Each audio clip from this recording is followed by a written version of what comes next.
Friends, good morning. तुम्हाला सर्वांना गणेश चतुर्थीच्या हार्दिक शुभेच्छा. सर्वांच्या घरी गणपती बाप्पाचं आगमन झालेलं आहे.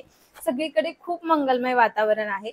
आम्ही दरवर्षी गौरी गणपतीसाठी गावाकडे जातो, पण यावर्षी आम्ही थोडंसं लेट जात आहोत. याचं कारण असं की आम्ही आज लालबागच्या गणपतीच्या दर्शनासाठी मुंबईला निघालो आहोत.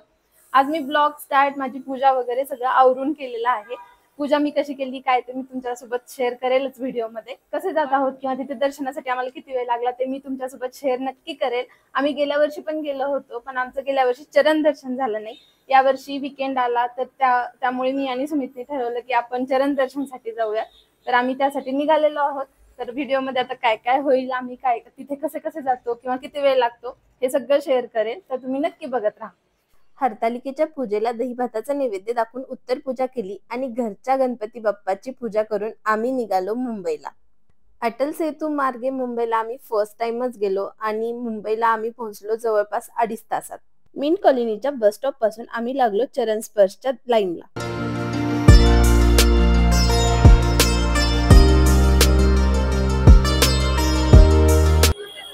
तर फायनली आम्ही पोहोचलो आहोत मुंबईला लालबागच्या राजाच्या दर्शनासाठी.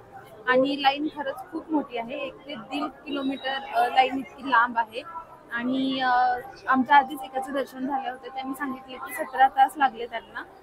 तर काही जण म्हणत आहेत 14, काही जण 17, काही जण म्हणत आहेत की 8 ते 10 तासात पण दर्शन होईल. तर बघूया आता किती वेळ लागतोय ते मी तुम्हाला अपडेट देत राहील. व्हिडिओ शेवटपर्यंत नक्की पहा.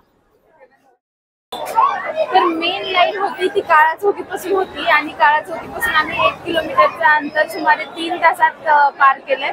5ला आम्ही बरोबर लाईनला लागलो होतो. आता सुमारे 8:30 वाजलेले आहेत आणि एवढ्या वेळात फक्त 1 किलोमीटरचं अंतर पार करून आम्ही मध्ये आलो. बाहेर खूप गर्दी आहे. इथे रिलीफ इतकाच आहे की इथे सिंगल लाईन आहे आणि सिंगल लाईन असल्यामुळे सगळे शिस्तीत जात आहेत दर्शनासाठी, त्यामुळे काही वाटत नाहीये. आणि आता आतमध्ये किती गर्दी आहे किंवा किती लाईन आहे आणि किती वेळ लागेल काहीही सांगता येत नाहीये, कशाचाच अंदाज नाहीये. आम्हाला कमीत कमी 10 तास तर लागतील ना सुमित? 8 ते 10 तास तर आम्हाला लागतीलच. तरी एक्झॅक्ट किती लागले किंवा आमचं दर्शन कसं झालं हे मी व्हिडिओमध्ये सांगत राहीलच तुम्हाला. तर व्हिडिओ शेवटपर्यंत नक्की पहा. आणि आम्ही इथे आणखीन एक गोष्ट ऑब्झर्व केली की लोक इथे भरपूर कचरा करत होते. तर मी तुम्हाला सगळ्यांना एकच विनंती करते की आपण गणपतीला जितक्या श्रद्धेने भक्तीने जातो तितक्याच आपुलकीने आपण तिथल्या परिसराची काळजी घेणे पण तितकेच महत्वाचे आहे. तिथे जागोजागी सर्व ठिकाणी डस्टबिन बॅग आहेत. तुम्ही त्यामध्ये कचरा टाका. कोणत्याही गणपतीच्या दर्शनासाठी जा, पण परिसराची काळजी नक्की घ्या. तर इथे आम्हाला रात्री 9ची आरती पण मिळाली, त्यामुळे खूप छान वाटले.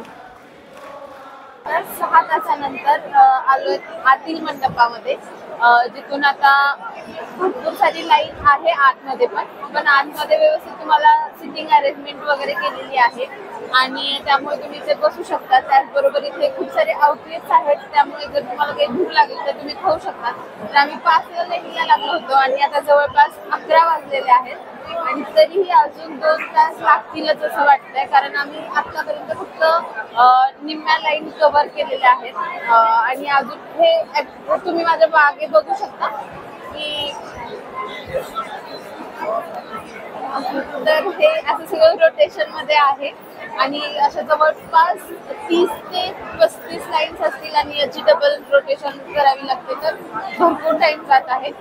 तर बघूया आता इथून किती वेळ लागेल ते बघावं लागेल. आणि तुम्ही बाहेर खाण्यापेक्षा आतमध्ये येऊन खाणं प्रेफर करा, कारण आतमध्ये थोडंसं क्लीन आहे. जर लालबागच्या दर्शनासाठी येणार असाल तर मी तुम्हाला सजेस्ट करेल की जवळपास तुम्हाला दर्शनासाठी मिनिमम चरण दर्शन असेल तर 10 तास दर्शनाला लागतील असं कन्सिडर करूनच या.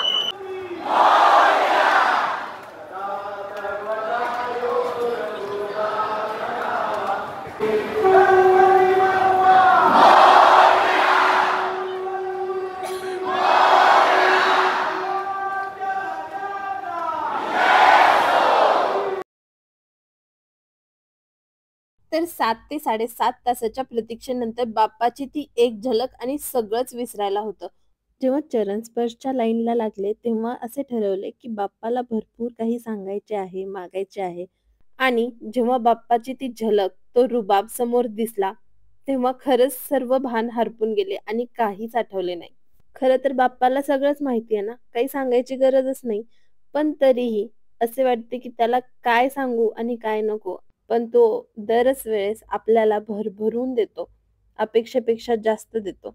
मग त्याला आणखीन काय मागणार? अगदी अर्धा सेकंद बाप्पाच्या पायावर माथा ठेवला आणि आयुष्यभराचा आशीर्वाद मिळाला असे वाटले. तर फायनली आमचं लालबागचं चरण स्पर्श दर्शन झालेलं आहे आणि मला फारच आनंद होत आहे. ते म्हणतात ना की अगर हम किसी चीज को पूरे दिल से चाहो तो पूरी कायनात तुम्हें उससे मिलाने के साथ जिसमें लग जाती है. तसं काही साथ झालं. गर्दी खूप होती पण दर्शन खूप छान झालं.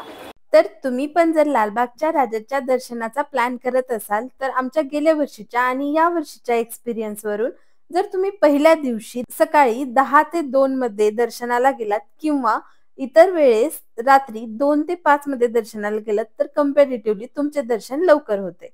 गणपती बाप्पा मोरया. हा व्हिडिओ आवडला असेल तर लाईक करा, जास्तीत जास्त शेअर करा आणि चॅनलवर नवीन असाल तर नक्की सबस्क्राईब करा.